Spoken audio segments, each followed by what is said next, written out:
Good evening sir. Good evening. कैसी पढ़ाई चल रही है? अच्छी चालू सर। सुबह का क्वेश्चन बना? यस सर, बन गए। कुछ बच्चों ने डाला है, कुछ बच्चों ने नहीं डाला है। Yes sir. वो करके डाल दीजिए जल्दी, फास्ट। चलिए स्टार्ट करते हैं।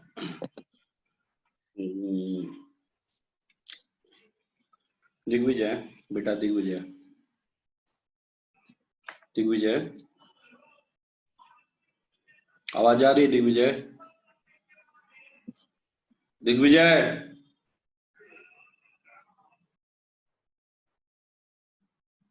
बच्चों। Yes sir. Yes sir. Digvijay कभी कभी बोल रहे हैं तो बोल नहीं रहा है। दिग्विजय। कैप्टन। Yes sir. बेटा कुछ याद है कल का जो पढ़ाया हुआ है थोड़ा बहुत? यस सर, थोड़ा बहुत याद है। बोल सकते हो? Yes sir. ट्राई करो। सर वो रुदरफोर्ड एक्सपेरिमेंट के बारे में बता दो पहले। हाँ हाँ, वही जितना याद है उतना बोलो। 10%, 5%, 1%, थोड़ा बहुत जितना याद है। सर तो उसमें मतलब अल्फा पार्टिकल्स होते हैं, मतलब न्यूक्लियस में, मतलब वो होते हैं, मतलब ये बेटा रे, अल्फा पार्टिकल क्या होता है ये बता सकते हो? H प्लस प्लस वो हाँ, होता है, हीलियम। हीलियम होता H है। नहीं, हीलियम। हाँ, helium yes sir, plus. Helium होता गुड। है। Yes sir. बोलिए। देन सर रुदरफोर्ड का एक्सपेरिमेंट में मतलब वो पार्टिकल्स मतलब ये हो जाते थे, ये कह सकते हैं मतलब। डिस्क्रीट, दूर भागते थे, दूर यस भागते। सर। क्यों ऐसा कभी हो रहा कभी है बता मतलब रहे? हाँ सर स्टेबल, सॉरी सर। कोई बात नहीं, गलत सही कुछ तो बोलो, देखते हैं। गलत होगा तो मैं सुधार करूंगा। सर बोलो बेटा। सर वो दिग्विजय का माइक चल नहीं रहा है, वो अच्छा, बता रहा था, चैट पे बता रहा है। ठीक है ठीक है ठीक है। हाँ, बोलिए बेटा। मयूर, आप बोलोगे? हाँ सर करेगा। बोलो। सर पहले रुदरफोर्ड एक साइंटिस्ट था, हाँ हाँ। उसने एक एक्सपेरिमेंट किया था। हम्म। तो जिसमें मतलब जो गोल्ड फॉइल थी, तो उधर से अल्फा पार्टिकल्स को ये किया था, बम्बार्ड किया था। तो फिर कुछ ज्यादा तो पार्टिकल्स डिस्ट्रैक्ट हो गए थे और कुछ पार्टिकल उसी इससे रिटर्न आ गए थे। Good good good good. और फिर मतलब उन्होंने कई 3 स्टेटमेंट दिए थे। तो उसमें से पहला स्टेटमेंट था कि क्या था वो, एटम स्टेबल, सॉरी वो स्टेबल रहेगा, न्यूक्लियस पॉजिटिव एटम आंसर होंगे। हाँ यस सर। पॉजिटिव होगा, एटम न्यूट्रल होगा हाँ और वो स्टेबल होगा पूरा। हाँ, एटम और स्टेबल होगा, न्यूक्लियस पॉजिटिव आयंस होगा। और एटम न्यूट्रल होगा ना सर? हाँ, सर एटम न्यूट्रल, न्यूक्लियस सही होगा बात है। न्यूट्रल। हाँ, सही बात है, हाँ। सही बात है। और सर बाद में आपने वो न्यूक्लियस ऑफ रेडियस बताया था, कितना उसको होता है? 10⁻10 10 मीटर पर होता है। -10 एंगस्ट्रॉम के टर्म में होता है। हाँ। हाँ। और सेकंड था, कंक्लूजन था कि जो इलेक्ट्रॉन्स है वो रिवॉल्व करेंगे, न्यूक्लियस हाँ, के अराउंड रिवॉल्व करेंगे। ठीक। और उनका थर्ड कंक्लूजन था कि वो प्रॉपर्टी ऑफ एनर्जी नहीं बता पाए थे इलेक्ट्रॉन नहीं, रूल। ऐसा नहीं। एक्चुअल में इलेक्ट्रॉन्स क्या करता है? रिवॉल्व करता है। रिवॉल्व करता है सर यस न्यूक्लियस सर। के रिवॉल्व करेगा तो डायरेक्शन उसका क्या होगा? चेंज होगा। Around. Yes sir. Yes sir. Direction change होने की वजह से उसमें सर फिर वो एनर्जी एक्सलरेशन होगा। कौन सा एक्सलेशन होगा? सेंट्रीपिटल एक्सलेशन होगा। सेंट्रीपिटल। तो मैक्सवेल एक साइंटिस्ट थे, उन्होंने बोला था कि अगर किसी बॉडी में एक्सलेशन आएगा, अगर होगा, तो एनर्जी क्या एनर्जी लूज रेडिएट, होगी। Yes energy sir. रेडिएट छोड़ेगा। इसका मतलब अगर हम मैक्सवेल साहब का बात माने तो इलेक्ट्रॉन यहाँ पे एक्सलेट हो रहा है, एक्सलेट हो रहा है, इसका मतलब इलेक्ट्रॉन एनर्जी को रिलीज करेगा। इसका मतलब इलेक्ट्रॉन एनर्जी को जब रिलीज करेगा तो धीरे धीरे वो क्या होगा, सेंटर की तरफ भागेगा। क्यों भागेगा? क्योंकि वहां पे एनर्जी कम होती, जहां एनर्जी कम होगी वहीं पे जाएगा ना। Yes yes sir. एक समय ऐसा हो जाएगा कि सेंटर में गिर जाएगा, मतलब सेंटर में सभी इलेक्ट्रॉन सेंटर में गिर जाएंगे। सभी इलेक्ट्रॉन जब सेंटर में गिर जाएंगे मतलब उनकी स्टेबिलिटी क्या हो जाएगी, खत्म हो जाएगी। इसका मतलब जबकि रियल लाइफ में ऐसा नहीं होता है। नहीं होता। अच्छा, सेकंड पॉइंट उन्होंने ये भी नहीं बताया कि जब इलेक्ट्रॉन से एक ऑर्बिट से दूसरे ऑर्बिट में जाएगा तो एनर्जी का रेडिएट करेगा, छोड़ेगा या ऑब्जर्व करेगा, हाँ या ना? तो जो एनर्जी सर। ऑब्जर्व या रेडिएट करेगा वह किस फॉर्म में होगा? बात समझे क्या? मतलब प्रॉपर्टी ऑफ एनर्जी, रेडिएशन और ऑब्जर्वेशन नहीं डिटेल डिस्कस किए। क्लियर हुआ? Yes sir. तो यह तीन उनका ड्रॉबैक रहा। किसका? रदरफोर्ड का। उनका चेला कौन? Niels Bohr. उन्होंने क्या बोला? उन्होंने क्या बोला कि गुरुजी ने कुछ बात सही बोला है तो कुछ बात गलत बोला है, उसको सही सेटिस्फाइड नहीं कर पाए हैं। तो उन्होंने बोला, किसने?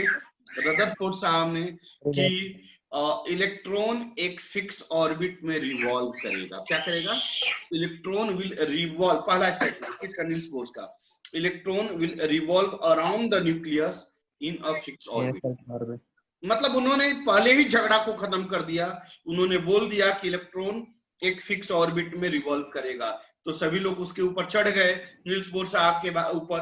अरे ऐसे कैसे हो सकता है, इलेक्ट्रॉन फिक्स ऑर्बिट में क्यों रिवॉल्व करेगा? वो तो एक्सलेट हो रहा है, एक्सलेट होगा तो एनर्जी का रेडिएट करेगा, एनर्जी का रेडिएट करेगा तो धीरे धीरे सेंटर में जाएगा ना। तो नील्स बोर साहब ने बोला कि जस्ट चिल्ड डू। क्या बोला? Just chilled do. तब उन्होंने बोला सेकेंड स्टेटमेंट। किसने बोला? नील्स बोर ने। नील्स बोर सेकेंड स्टेटमेंट में उन्होंने बोला कि नहीं, इलेक्ट्रॉन उसी ऑर्बिट में रिवॉल्व करेगा जिसका एंगुलर मोमेंटम कंजर्व होगा। मतलब एंगुलर मोमेंटम का लॉस नहीं होगा। अरे वर्ड में बोले तो इलेक्ट्रॉन उसी ऑर्बिट में रिवॉल्व करेगा जिसका angular momentum integral multiple of h/2 पाई। समझ में आ रहा है क्या? यह सेकेंड स्टेटमेंट से उन्होंने झगड़ा खत्म कर दिया। बात समझ में आ गई? बात समझ में आ गई। थर्ड स्टेटमेंट उन्होंने बोला कि इलेक्ट्रॉन जब लोअर ऑर्बिट से हायर ऑर्बिट में जाएगा या हायर ऑर्बिट से लोअर ऑर्बिट में आएगा तो एनर्जी का एक्सचेंज करेगा। ठीक है? और वह एनर्जी जो होगा, वह जो एनर्जी होगा वह हमेशा फोटोन के फॉर्म में होगा, फोटोन्स के फॉर्म में होगा। किस फॉर्म में होगा? In the form of photons, in the form of photons. क्या यहाँ तक सभी बच्चे क्लियर हैं? Yes sir. Yes sir. इसको लिखना बाकी है, मैं लिखा देता हूं। लेकिन एक बात और, बाद में चल के जब देखा गया, बी कंसंट्रेट, क्या रदरफोर्ड और नील्स बोर स्टेटमेंट क्लियर है या डाउट है? क्लियर है सर। सभी बच्चे क्लियर हैं या डाउट है? क्लियर है सर। क्लियर है सर। तो मैं आगे बढ़ता हूँ क्योंकि इसी पे क्वेश्चन बनता है। इसी मतलब नील्स बोर पे ही सारा डेरिवेशन है और डेरिवेशन के बाद कंसेप्ट बनता है, क्वेश्चन बनता है। तो और इसी के बाद स्पेक्ट्रल लाइन डिफाइंड हो जाता है। तो बी कंसंट्रेट। रदरफोर्ड साहब ने जो स्टेटमेंट बोला वो तो सही बोला। ये नील्स बोर साहब ने जो सॉल्यूशन दिया वो सही दिया। लेकिन बाद में चल के देखा गया कि नील्स बोर साहब का जो फिनोमेनन है, जो रूल्स है, these rules are applicable only for small atomic structure element. किसके ऊपर एप्लीकेबल है? वह एलिमेंट जिसका एटॉमिक स्ट्रक्चर छोटा है, जैसे हाइड्रोजन हो गया, हीलियम हो गया। बात समझे क्या? Yes sir. इस नील्स बोर साहब का जितने भी स्टेटमेंट है, जितने भी प्रिंसिपल्स हैं, these all are applicable only for very small elements. मतलब हाइड्रोजन लाइक एटम किसके लिए एप्लीकेबल है? जिसका न्यूक्लियस छोटा हो, जिसका न्यूक्लियस छोटा। समझ में आ गया क्या? चलिए अब लिखना शुरू। हाँ, अब लिखना शुरू करें। तो लिखिएगा रदरफोर्ड, लिखिएगा रदरफोर्ड एक्सपेरिमेंट। जल्दी फटाक फटाक आप लिखना शुरू करें। इसके बाद डेरिवेशन आएगा।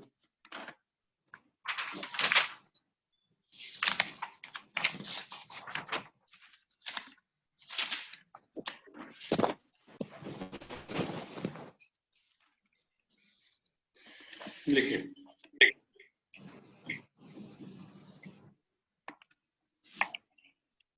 according to Rutherford experiment, लिखिएगा according to Rutherford experiments, it has been accepted, according to Rutherford experiment, it has been accepted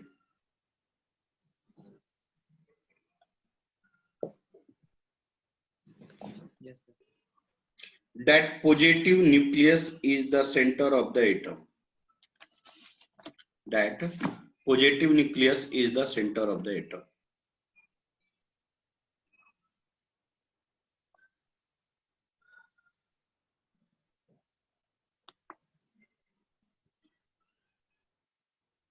And electrons are revolving around the nucleus,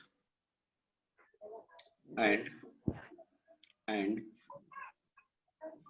electrons are revolving, and electrons are revolving around the nucleus in different orbits.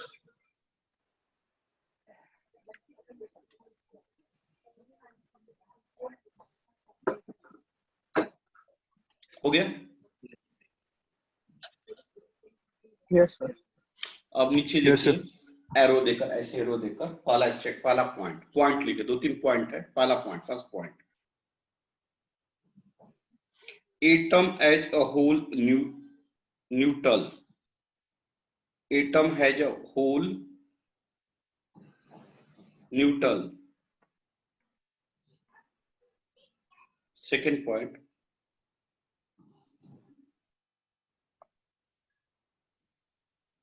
the atom is stable.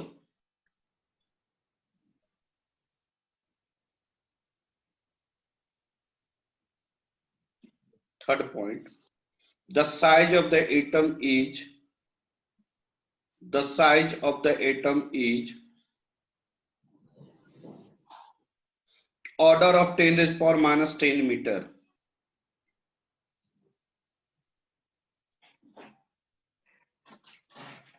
Next point, next point, चलो फिर से बता पाए। हाँ फिर से शुरू से। First point, the atom as a whole is neutral.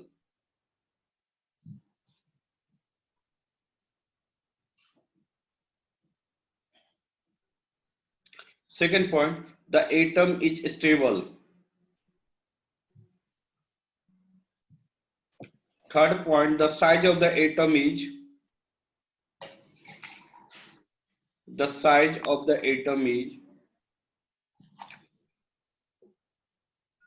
order of 10 power minus 10 meter.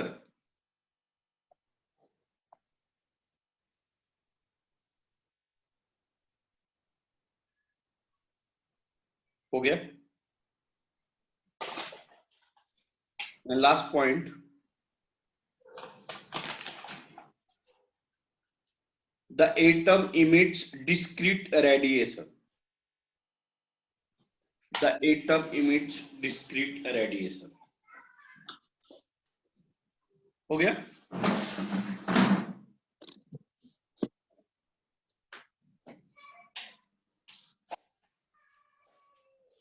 आगे लिखिए Rutherford alpha scattering, Rutherford alpha scattering.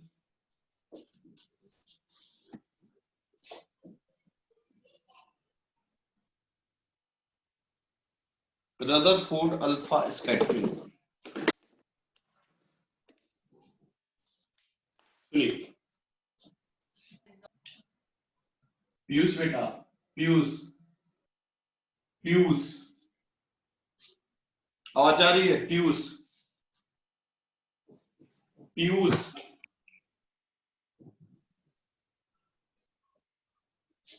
Piyush, चल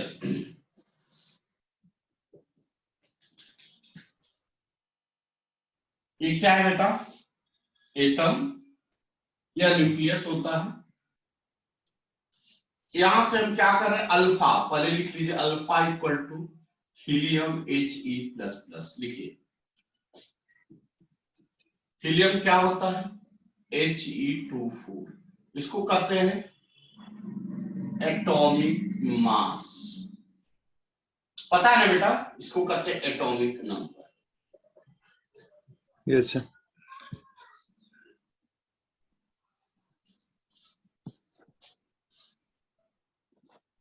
आपको एक बात पता होना चाहिए, एटॉमिक नंबर इक्वल टू, बोलिए, number of proton proton neutron equal to number of neutron.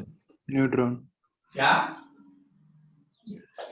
Neutron. Proton नहीं, न्यूट्रॉन तो ये होगा। No sir. किस स्कूल में पढ़ा है ये? No sir, electrons electrons neutral होते हैं, सॉरी। ये भगवान, ये सभी पढ़ाना पड़ेगा इसका मतलब मुझे। नहीं सर, वो ये हो गया था थोड़ा। चलो लिख लो, पहले पढ़ा लेते हैं सब चीजें के बारे में, दिक्कत है। रब करूं?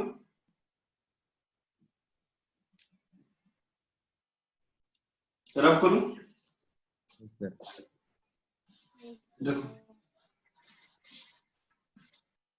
वैसे बच्चों को पता होना चाहिए यार ये सब चीज।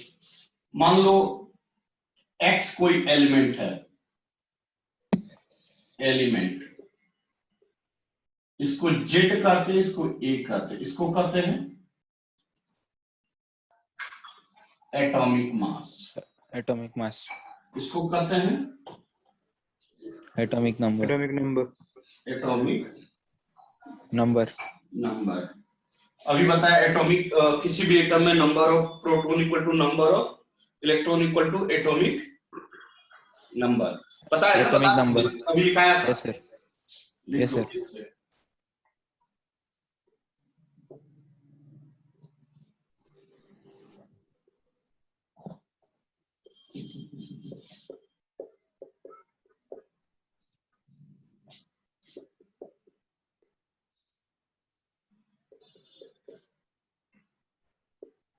चलिए आगे बढ़ते हैं। एटॉमिक मास इक्वल टू क्या होता है? जेड को क्या कहते हैं? Atomic mass. Atomic mass equal to क्या होता है, बता सकते हो? नहीं, इसका फॉर्मूला क्या होता है? Number Number of of electrons plus number of protons, number of electrons and number of protons. Electrons, electron plus number of proton. गलत है सर, और आएगा, क्या? और आएगा, नंबर ऑफ इलेक्ट्रॉन्स और number of protons. Number of neutrons plus हाँ, protons number और of neutrons protons, number of neutrons plus protons. Protons मतलब इन शॉर्ट बोलते हैं नंबर ऑफ न्यूक्लियॉन्स। क्या बोलते हैं? Yes sir, number of nucleons.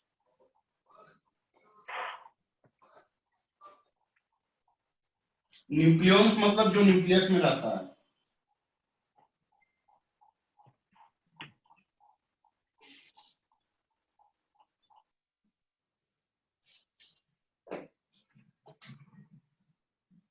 Number of nucleons, nucleons मतलब क्या? मैं रब करूं? Yes sir.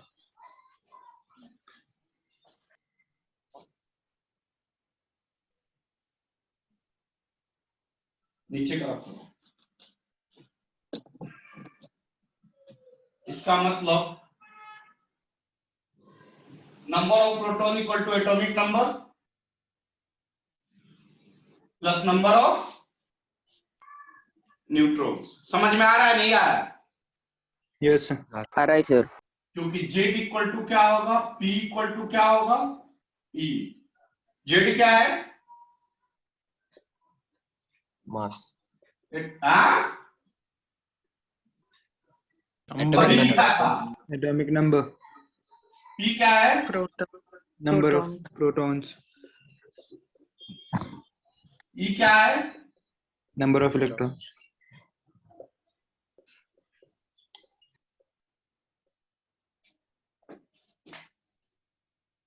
मैं पढ़ूं? Yes sir. अक्सर क्वेश्चन पूछता है नंबर ऑफ न्यूट्रॉन्स, ज्यादातर क्वेश्चन पूछा हुआ है, आप देखोगे तो कैसे निकलेगा? एटॉमिक मास नंबर माइनस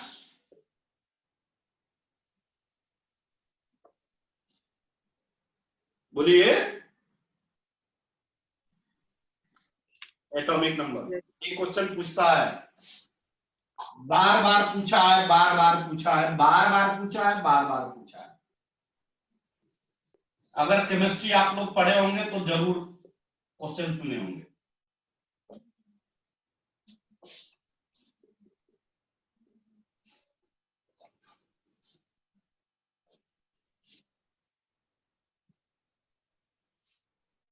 क्या रफ करूं? Yes sir. अगर एग्जाम्पल की बात किया जाए,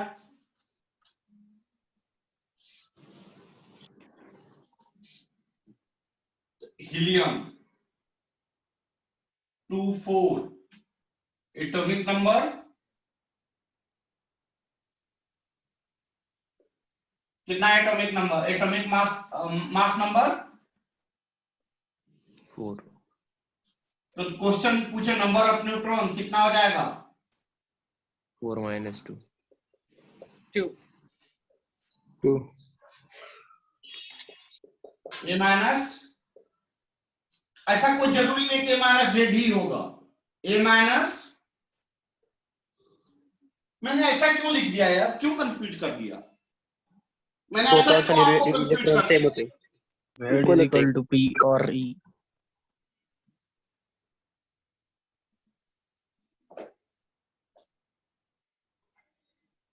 कितना आ जाएगा? 2। 2।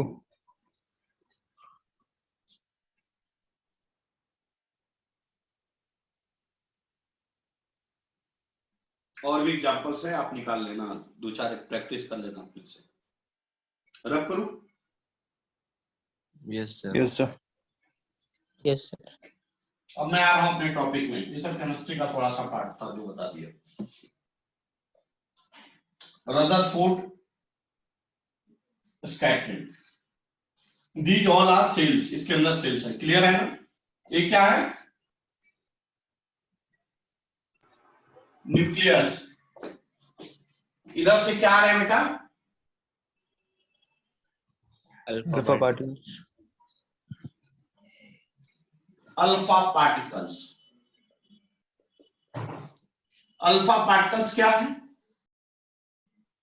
H++। He++। क्लियर? या यस सर। जैसे इधर आएगा क्या हो जाएगा? डेविएट होगा।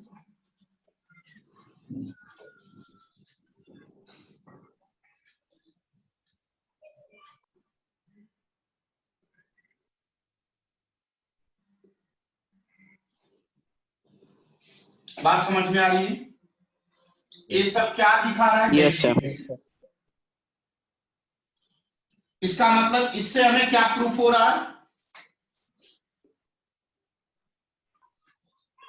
क्या प्रूफ हो रहा है कि न्यूक्लियस क्या होगा? बोलिए।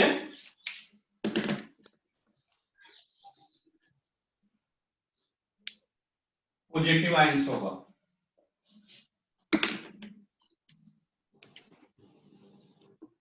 बढ़ो आगे। इस डिस्टेंस को क्या कहेंगे? Closest approach. हाँ, R0। R0 क्या है?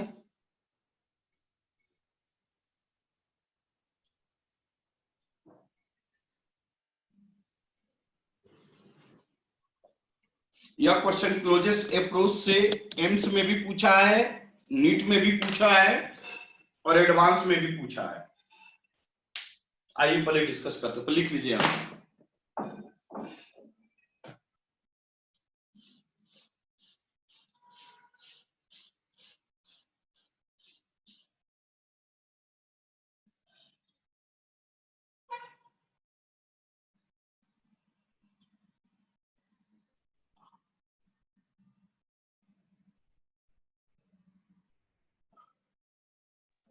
Yes sir.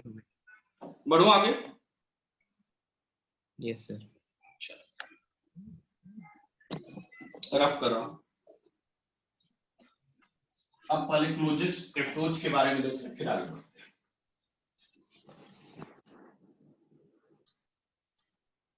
कुछ फॉर्मूला है जो कि इलेक्ट्रोस्टैटिक्स में पढ़ना है, शायद आप लोग पढ़े हैं कि नहीं पढ़े हैं, लेकिन जान जाइए। जो कि यूज आएगा इलेक्ट्रोस्टैटिक्स फोर्स। क्या होता है? K Q1 Q2 by R square. K dielectric constant कहलाता है, एयर के लिए 1/4 पाई। अपसाइलन होता है, इसका वैल्यू 10⁹ होता है। इसका अगर हम डायग्राम बनाएं तो ऐसा होगा। यह है सेपरेटिंग डिस्टेंस। दोनों सेम नेचर का चार्ज है तो एक दूसरे को क्या करेगा? रिपेल करेगा। और यही रिपल्सिव फोर्स का वैल्यू होता है, यही रिपल्सिव फोर्स का वैल्यू होता है 1/4 पाई। यह वैल्यू होता है रिपल्सिव फोर्स का। यह रिपल्सिव फोर्स इलेक्ट्रोस्टैटिक्स है, इसका यूज आएगा, इसलिए मैं पहले बता दिया।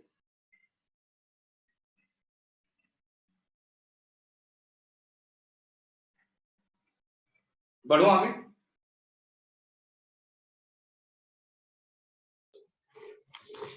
Yes sir. अगर एक रिपल्सिव फोर्स हो गया, अगर पोटेंशियल एनर्जी की बात रख करूं इसको, इलेक्ट्रिक पोटेंशियल एनर्जी की बात करूं सेम सिचुएशन के लिए, तो क्या होगा?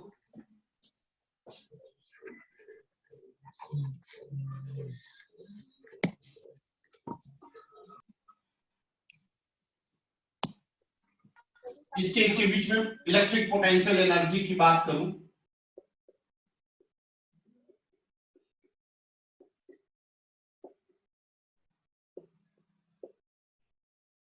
इसको U से इंडिकेट करते हैं। याद होगा आप लोग पढ़े थे ग्रेविटेशनल पोटेंशियल एनर्जी, याद है? Gm1 m2/r, याद है कि नहीं आप लोग को? ग्रेविटेशन में पढ़ाए थे। यस सर, याद है। तो यहां पे आएगा K Q1 Q2/r, और यहां पे sign of charge must be consider.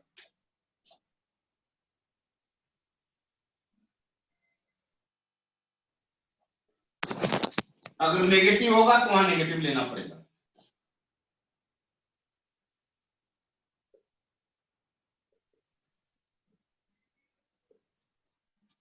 या इलेक्ट्रिक, यह पढ़ाना है, इलेक्ट्रोस्टैटिक्स में पढ़ाना है।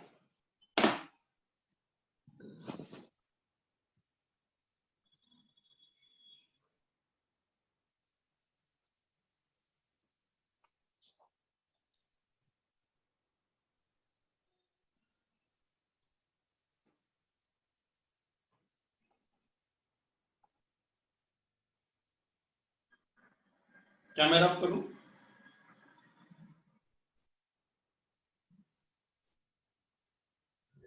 Yes sir. अच्छा, अब अपने टॉपिक पे आते हैं।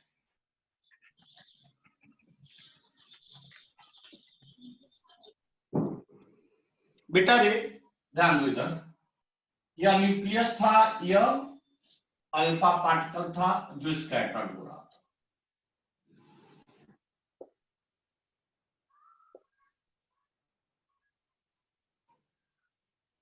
हमारा काम है यह निकालना, R0 निकालना। यह टॉपिक बहुत ज्यादा इंपॉर्टेंट है, 3-4 एग्जाम्स में, बड़े बड़े एग्जाम्स में पूछा हुआ, इसलिए ध्यान देना है। यहां से क्या आ रहा है? Alpha particles. अच्छा, अगर इसके न्यूक्लियस की बात करें, क्योंकि देखिए अल्फा पार्टिकल का चार्ज क्या होगा, यहां पे अगर हम बात करें चार्ज ऑफ अल्फा पार्टिकल, कोई बच्चा बता सकता है? कोई बच्चा बता Positive. सकता है? हाँ, पॉजिटिव। कितना होगा?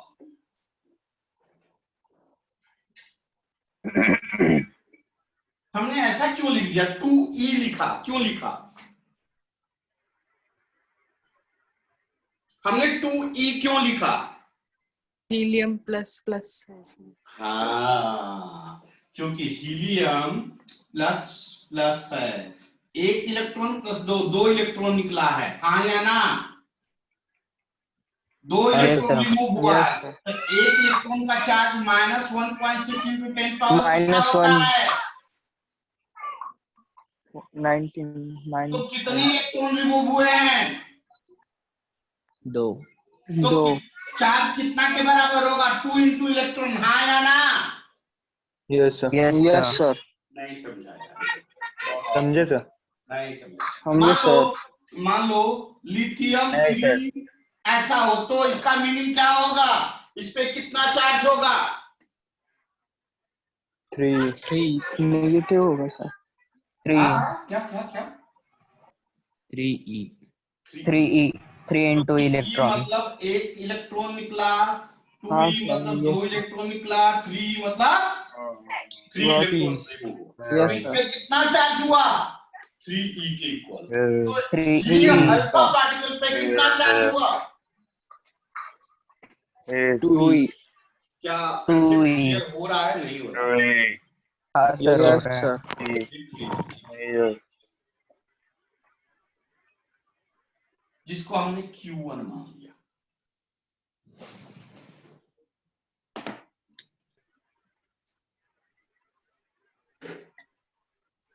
हो गया?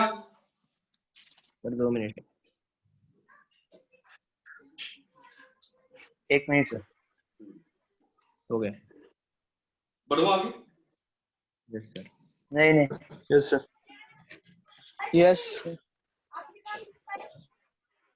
अब बताइए total charge at the nucleus.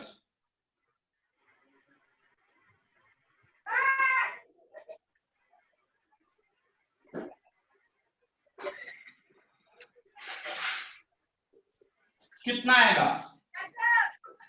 किसी भी एलिमेंट का एटॉमिक नंबर कितना होता है? बोलो। नहीं मालूम। जेड। अरे जेड ही एटॉमिक नंबर रिप्रेजेंट करते हैं ना, हाँ या ना? हाँ यस सर। और जितना एटॉमिक नंबर होता है उतना ही नंबर ऑफ प्रोटॉन्स होता है। Yes sir. तो टोटल कितने प्रोटॉन होंगे? यस जेड के इक्वल। Yes sir. एक प्रोटॉन का चार्ज कितना होता है? हाँ सर। एक प्रोटॉन का चार्ज कितना होता है? एक इलेक्ट्रॉन के चार्ज की इक्वल होता है in the magnitude. Yes sir. एक प्रोटॉन का, हे भगवान, चार्ज ऑफ इलेक्ट्रॉन कितना होता है?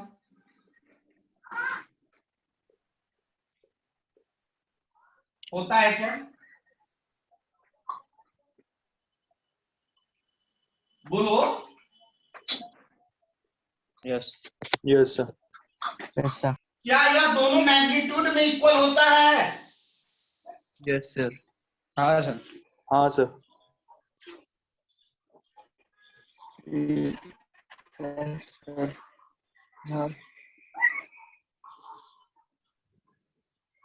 Magnitude of charge of electron equal to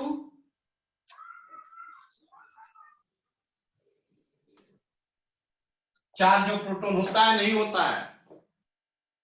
होता है yes sir. Sir. Yes sir. Yes sir. लिख लिए यहां पर।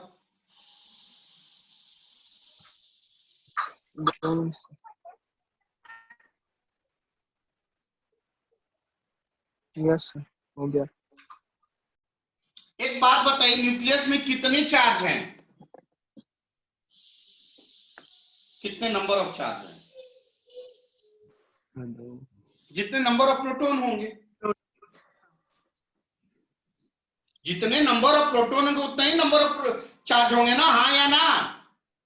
Yes sir. कितने नंबर ऑफ प्रोटॉन होंगे? जितने एटॉमिक नंबर होंगे। हाँ। जितने एटॉमिक नंबर होंगे उतना ही नंबर ऑफ प्रोटॉन्स होंगे ना भाई? Yes sir. नहीं समझ में आ रहा है, नहीं आ रहा, नहीं आ रहा। समझा सर? समझा। जितने नंबर्स ऑफ प्रोटॉन होंगे उतना ही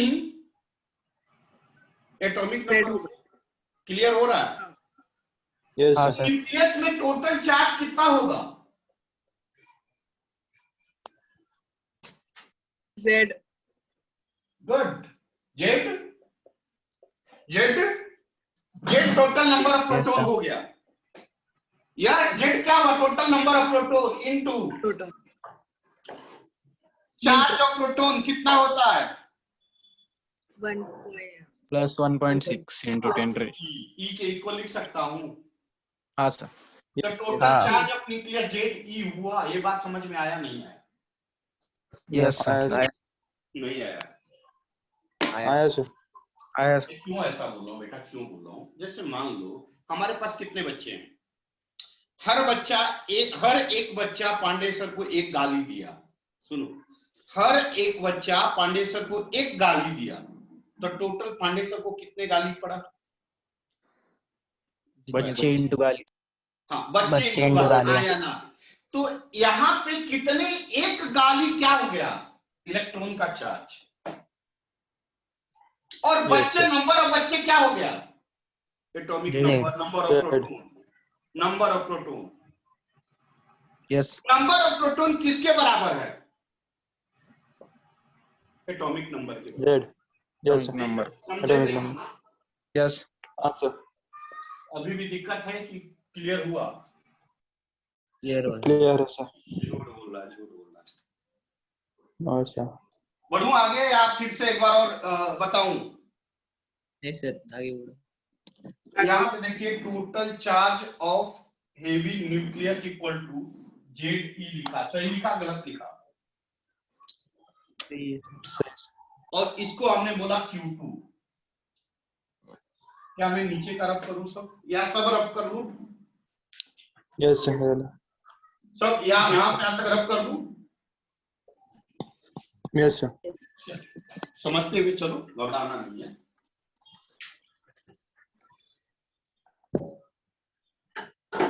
इसका मीनिंग ये है कि यहाँ पे अल्फा पार्टिकल मतलब Q1 कितना हो गया? 2e।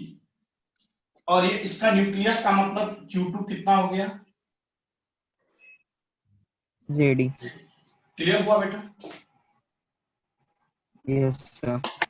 अब ध्यान देना है, अगर कट जाएगा तो रिज्वाइन हो जाना, कट जाएगा तो रिज्वाइन होना। अब पहले एक्टिविटी समझो, पहले एक्टिविटी समझो।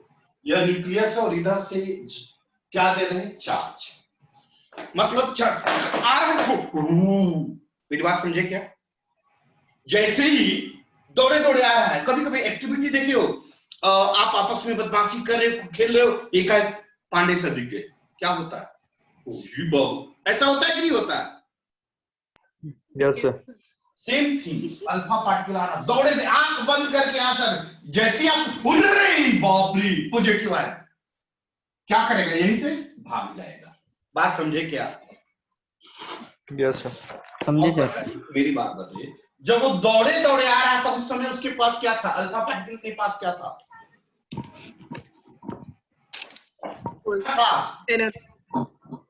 Energy. कौन सा? क्या क्या?